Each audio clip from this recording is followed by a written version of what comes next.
Hola, muy buenas, ¿qué tal? Bueno, estamos a menos de 24 horas de las elecciones presidenciales en los Estados Unidos y una pregunta bastante recurrente es ¿qué puede pasar en la bolsa? ¿Cuál puede ser la reacción de los mercados financieros, ya no solo norteamericanos, sino del resto del mundo, en función de si gana un candidato o si gana el otro? Es decir, si gana Donald Trump o si gana Kamala Harris.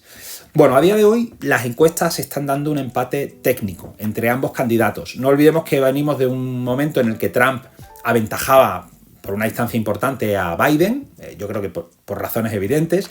Luego entró en escena Kamala Harris, que no solo redujo esa diferencia en intención de voto, sino que parece que superó a Trump en algunos momentos. Y a día de hoy, ya digo, parece que hay un empate técnico. Ayer veía un tuit donde parece que Trump vuelve a coger algo de ventaja, pero bueno, yo diría que es poco significativo. Bueno, el caso es que para responder a esta pregunta de qué puede pasar en la bolsa tras las elecciones, yo creo que podemos tener dos miradas.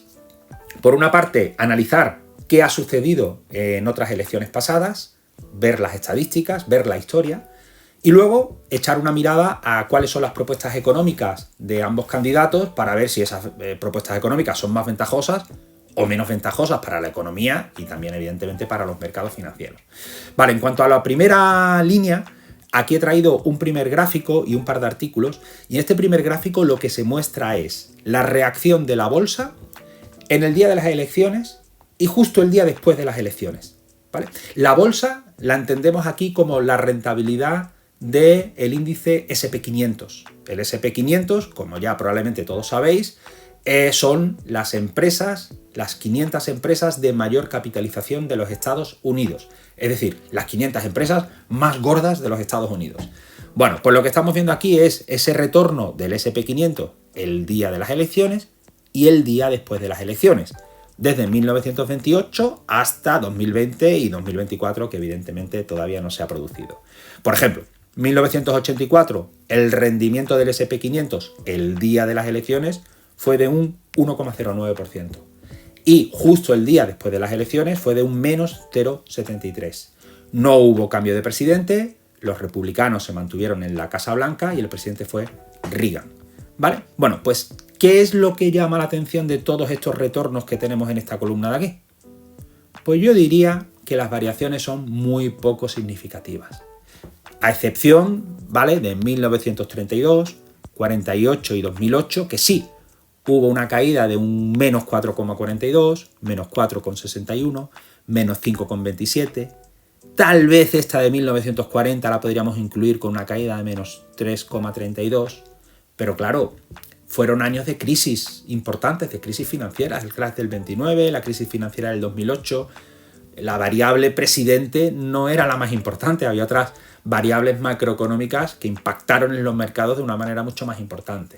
Por tanto, yo diría que la conclusión de este primer cuadro es que no hay un patrón claro sobre lo que pueda pasar el día después de las elecciones en función de si gana un candidato o si gana otro. Bueno, el primer artículo que os traigo es de Thomas Rowe Price. Ellos estudian 24 elecciones presidenciales desde 1927 y la primera idea que traen es que los años electorales, 2024 sería un año electoral, el año presente, no son los mejores para la bolsa. De todas maneras, vamos a ver que la diferencia es muy poco relevante. Aquí lo que estamos viendo en la izquierda es, en morado, el retorno que tuvo la bolsa desde 1927 al 2023. El retorno promedio fue del 11,5%. Está bastante bien. Bueno, pues los años electorales, que lo vemos aquí en azul, el retorno fue de solo el 11%. Como vemos, un poquito peor que el global y un poquito menor que lo verde, que muestra el retorno de la bolsa los años que no hay elecciones presidenciales. Es decir, el primer año de mandato, el segundo y el tercero. No olvidemos que en 2024, el año presente, la bolsa norteamericana, el SP500, ya lleva acumulado más de un 20% de rentabilidad. Es decir, estamos muy por encima del promedio. Veremos si hay cierta reversión a la media o no. Bueno, el segundo gráfico nos plantea o nos muestra el rendimiento de la bolsa antes y después de las elecciones. ¿Vale? Aquí lo que podemos ver, esta línea naranja lo divide, el antes y el después. Un mes antes, 3 meses antes, 6 meses y un año. Y luego después tendríamos un día después, un mes después, 3 meses, 6 meses, 9 meses y un año. Vale, aquí lo que estamos viendo es la diferencia de rentabilidad que hay con respecto a la rentabilidad promedio. ¿Vale? Para que nos entendamos, imaginad que la rentabilidad promedio es un 11% positivo. Bueno, pues lo que estamos viendo es que 6 meses antes, la diferencia, vamos a fijarnos solo en las columnas azules, ¿vale?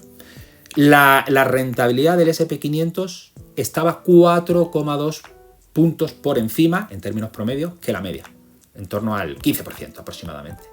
¿Cuál es la primera idea? Que los meses o los periodos previos a las elecciones, las rentabilidades solían estar un poquito por encima de la media.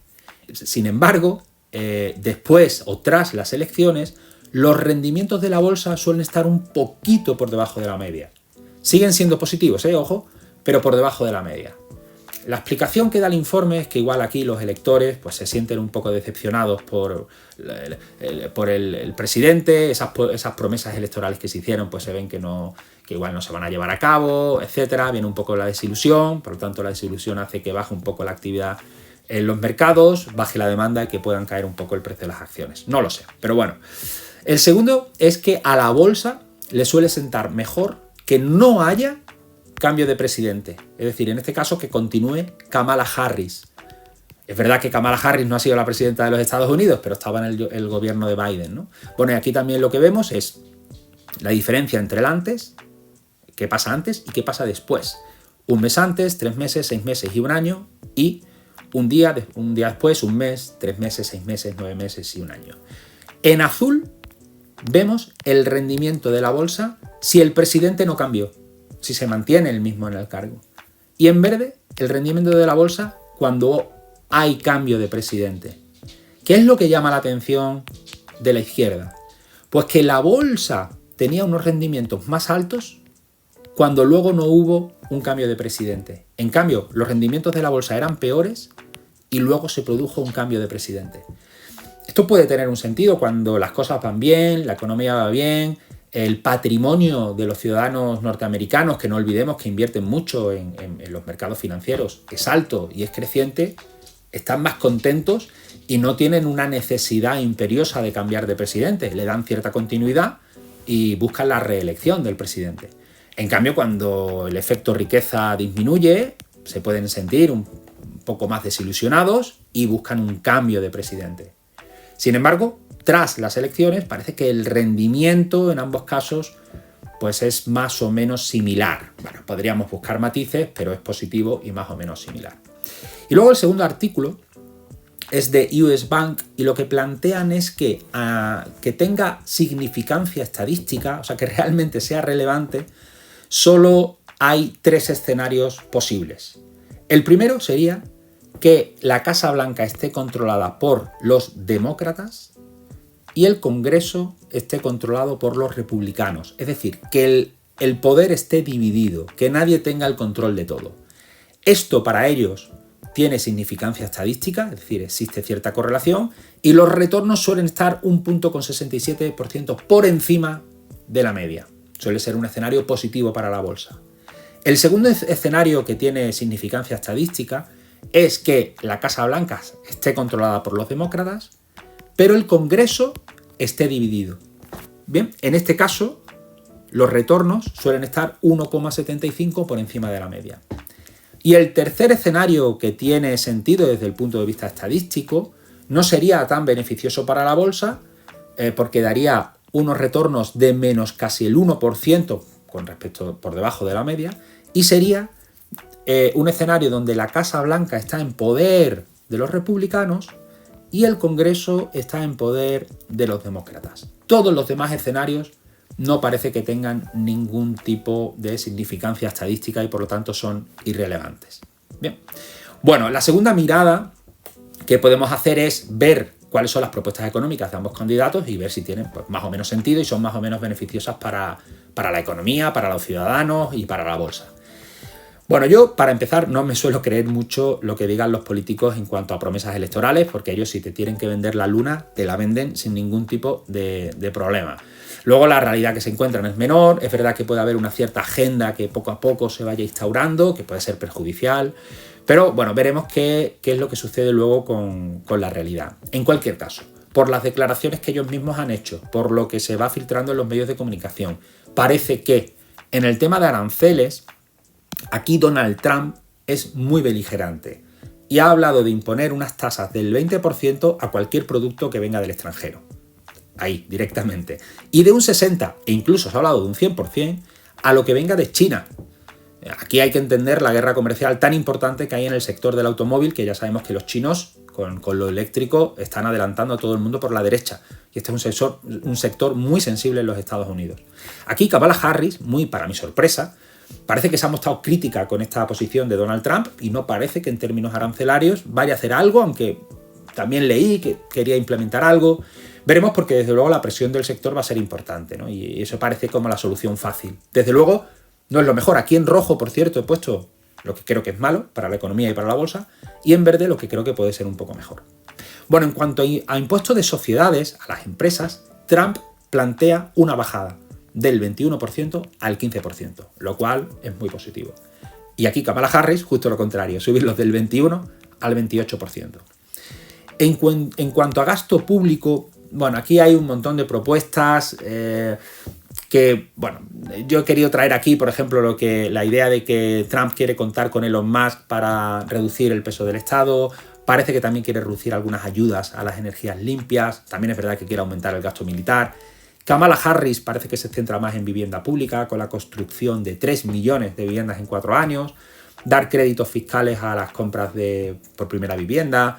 Habla también de eliminar algunos impuestos menores a clases bajas. Bueno, en cualquier caso, parece que el consenso de todos los economistas es que ambos, tanto Trump como Kamala Harris, plantean subir el déficit fiscal en los próximos años. Es decir, si partimos ya de una economía norteamericana con una deuda enorme del 120% sobre el PIB, un déficit fiscal que está en 7% aproximadamente, si la senda es desde luego a seguir tirando de deuda, eso no es positivo para la economía.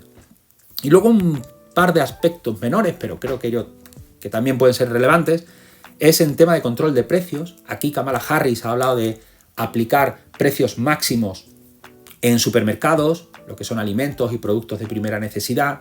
Y uno que llama mucho la atención es este de aquí, que habla de imponer un impuesto mínimo del 10% sobre ganancias de capital no realizadas.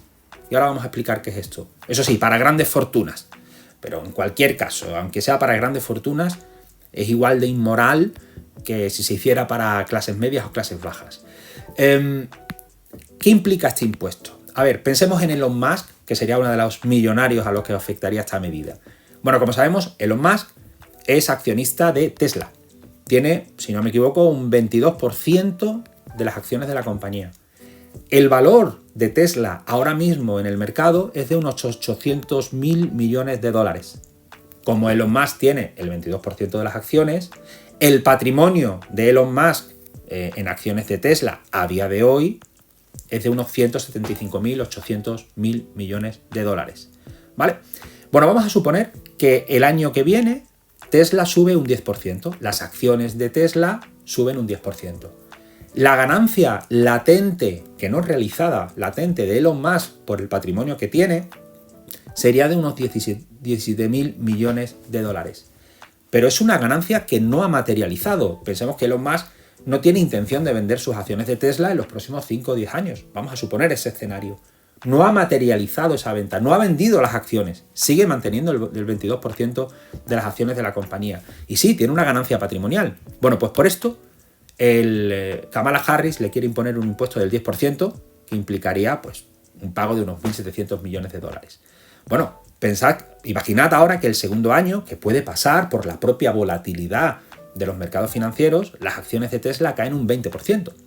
Bueno, en ese caso, la pérdida latente que tendría Elon Musk por su participación en la compañía sería casi menos 40.000 millones de dólares. Obviamente, aquí no ha tenido que pagar nada en este segundo año, pero ¿cuál es el tema? Que Elon Musk partía de un patrimonio de 175.000 y después de 2 años su patrimonio es de 154. Bien, el primer año subió un 10, pero es que el segundo ha caído un 20. Por lo tanto, Elon Musk ha tenido una pérdida patrimonial de unos 20.000 millones de dólares. Y por esto, aun perdiendo, ha tenido que pagar al fisco. No tiene ningún tipo de sentido. Esta pérdida de un 12%, con el impuesto, pues sería de un 12,8%. Bueno, ¿Cuál podría ser el impacto teórico de estas medidas? Bueno, todo lo que son impuestos, aranceles y tal, tiene un efecto inflacionario, hace que los productos valgan más, que el coste de muchas empresas aumente, por lo tanto el margen de beneficios va a caer, los beneficios empresariales también, y por lo tanto el valor de las compañías será menor, y eso se ha de reflejar tarde o temprano en el precio de las acciones. Todo lo que sea bajar los impuestos es positivo, el aumento del gasto público y el déficit fiscal es perjudicial, y todo lo que sean impuestos sobre la bolsa, como los que plantea Kamala Harris, también es un desincentivo a la inversión y no sería para nada beneficioso para la misma. Bueno, y ya para terminar, os traigo aquí un cuadro resumen que ha compartido Juan Jesús Montoya en Twitter, que resume cuáles son los escenarios que ahora mismo plantea Goldman Sachs.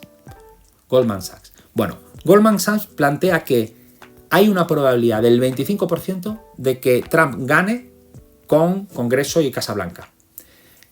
Que Trump gane con el gobierno dividido de un 30%. Que sea Harris la que gana con una victoria completa de un 5%, esta es la que menor probabilidad de ocurrencia le da, y que sea Harris la que gane pero con un gobierno dividido, la mayor, un 40%. Si gana Trump con victoria completa, plantean un impacto en el S&P 500 positivo de un más 3%. Si lo hace con el gobierno dividido, de un más 1,5%. Si lo hace Harris con victoria completa, de un menos 3%, este sería el peor escenario para Goldman Sachs, y si lo hace Harris con un gobierno dividido, de un menos 0,5%.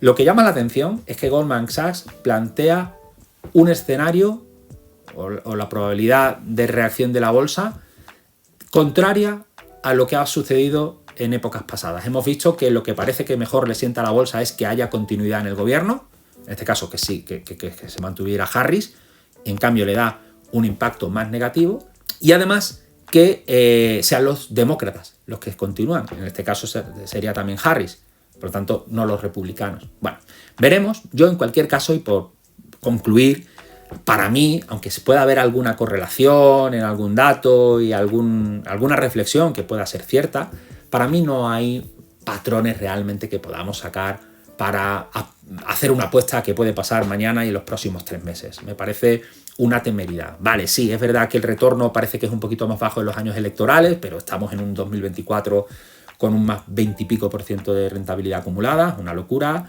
Parece que le puede sentar mejor, según la historia, que continúe Kamala Harris, pero no parece que las políticas de Harris sean mejores que las de Donald Trump, y al final la economía y la bolsa ha de reflejar lo que suceda en la economía.